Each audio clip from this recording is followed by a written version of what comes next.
Okay, in this problem, you really need to look at what's going on. You have a 35.17 gram sample of a solid is placed in a flask. So I'll draw a flask, or a representation of a flask, and we have a solid in here, and we know its mass. Okay, then to that flask, we add toluene so that the total volume of everything is 105.3 milliliters. And the total mass is 93.12 grams.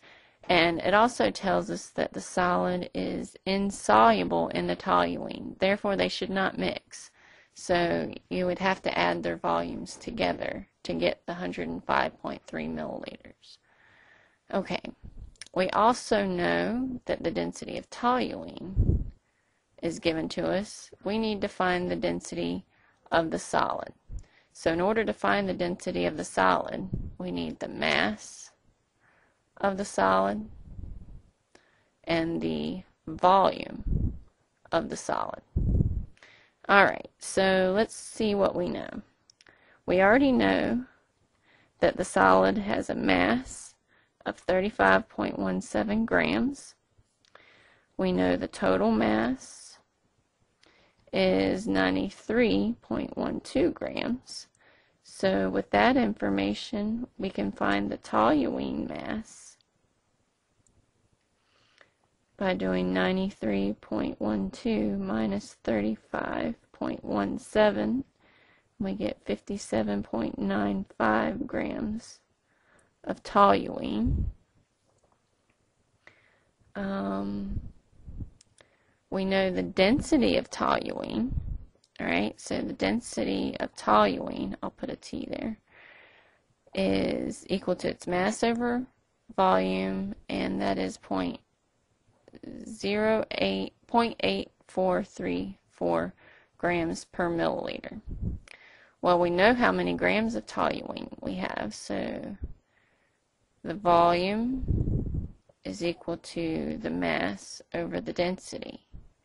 So we have 57.95 grams over 0.8434 grams per milliliter. Therefore, our volume is equal to 68.71 centimeters cubed. But that's not what it wants to know. We are trying to find the density of the solid. So we have the mass of the solid. We need the volume of the solid.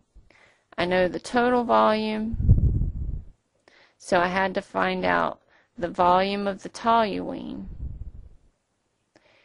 so that I can find the volume of the unknown solid. So I have 105.3 milliliters total minus 68.71 milliliters of toluene.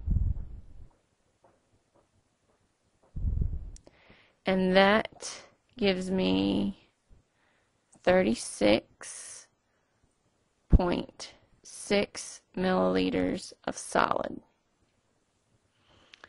Alright, so now my density for the solid is equal to the mass of the solid, which is 35.17 grams, over the volume of the solid, 36.6 milliliters. And that is equal to 0.961 grams per centimeter cubed.